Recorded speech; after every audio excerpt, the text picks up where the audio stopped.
नमस्ते viewers. Jaipur dialogue के इस 2030 आज समारोह में आपका स्वागत है। और ये चौथा दिन है आज। और आज हम इस बात पे चर्चा करेंगे कि भारतीय इकोनॉमी का क्या स्वरूप होना चाहिए बाय 2030।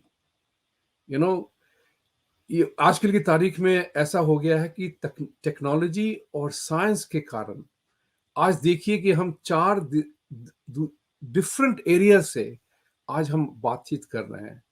मुझे बहुत अच्छा लग रहा है कि आज मैं पहली बार दी जग्गी से मिल रहा हूं। I am admirer of his fighter. और उमेंद्र जी, बहुत प्रसन्नता हुई आपसे मिलकर आज, क्योंकि आप जयपुर डायलॉग में आप दोनों आते रहे हैं, लेकिन आपके दर्शन आज हुए हैं और आज से बात करने की पहला अवसर मिल रहा है। और आपको यहाँ चाहने वाले बहुत हैं अमेरिका में। आपने धर्मांश फाउंडेशन पे जो आपने स्थापना बनाई है, कि स्थापित किया है, ये बहुत ही महत्वपूर्ण कदम है। दूसरी तरफ से मैं डॉक्टर प्रवीण सिन्हा जी का बहुत आभारी हूँ। ऑरेंज काउंटी कैलिफोर्निया से ज्वाइन कर रहे हैं। उनके सुबह के 5:30 बजे होंगे। सो प्रवीण सिन्हा जी, बहुत बहुत धन्यवाद फॉर ज्वाइनिंग टुडे। आपको सुबह सुबह उठा दिया, यानी उठ जाग मुसाफिर भोर भई, अब नींद कहाँ जो सोवत है। So that's very, I am very happy today with this, because this economy जो है मेरा फेवरेट टॉपिक है। क्योंकि दर्शकों को बता दूं कि जब 1991 में जब यहाँ आया था, तो मैं एक फॉरेन अमेरिकन बैंक के साथ काम करता था और मेरी रिस्पॉन्सिबिलिटी थी, जिम्मेवारी थी, to market India in this part of the world. और 1991 में आप जो भी कर रहे हो, मैं यहाँ पे उन दिनों इंडिया की इकोनॉमिक स्टोरी को, इंडिया की इकोनॉमिक कहानी को अमेरिकन ऑडियंसेस और यहाँ के इन्वेस्टर्स के साथ उसकी चर्चा करता था। और उसी के कारण ये मेरा अपना व्यक्तिगत जो है कन्फेशन है, मैं अच्छा हिंदू बना, मैं अच्छा नागरिक बना, मैं अच्छा इंसान बना। क्योंकि मैंने देखा कि इनको प्रश्नोत्तरी में बहुत कुछ हमारे अपने धर्म के बारे में इनको ज्ञान ही नहीं था। तो जब हमने ये देखा कि हमारे पास इतनी सारी चीजें हैं जिसकी हम चर्चा ही नहीं करते हैं उसके बारे में, और 91 से लेकर के 2021 तक बहुत आगे बढ़ चुका है भारत। आज भारत की कहानी किसी को बताने की जरूरत नहीं है।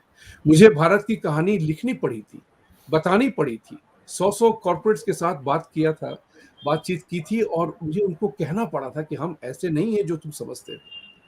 आगे की चर्चा में और कुछ बताऊंगा मैं, लेकिन आज शुरुआत इस बात से की जाए कि 2030 में, आज 2021 है, अगले 10 सालों में भारत की इकोनॉमी का क्या स्वरूप होना चाहिए। हमने सब कुछ इंपोर्टेड यूज किया है। Economic model, Mahalanobis model, western model, make this, सारा कुछ इंपोर्टेड है हमारा। और इस बात की चर्चा में आप लोगों से कहना चाहूंगा कि 26/11 के आसपास मैं उस दिन भारत में था। मेरी पीएसयू के बड़े चेयरमैन से बात हुई थी और उन्होंने मुझसे अनुरोध किया था कि आप जो है दुनिया भर की human relations, human department, industrial policy, personal policy का बेस्ट प्रैक्टिसेस हमें बताइए, हम उसको इम्प्लीमेंट करेंगे। और मैंने उनसे कहा था कि साहब, जो मेरे लिए बेस्ट प्रैक्टिस है वो आपके लिए कैसे हो सकता है।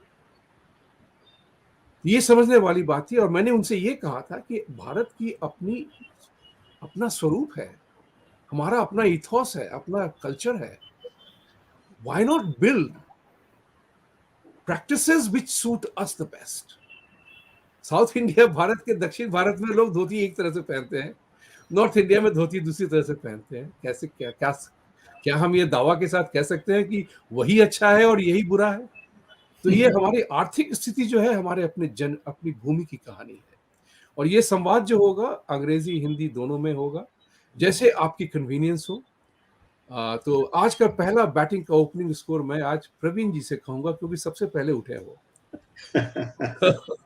तो प्रवीण जी, India going 2030, where do you see post COVID world में, there is a two eras now: post World War, pre World War, second World War. Now it is post COVID, pre COVID.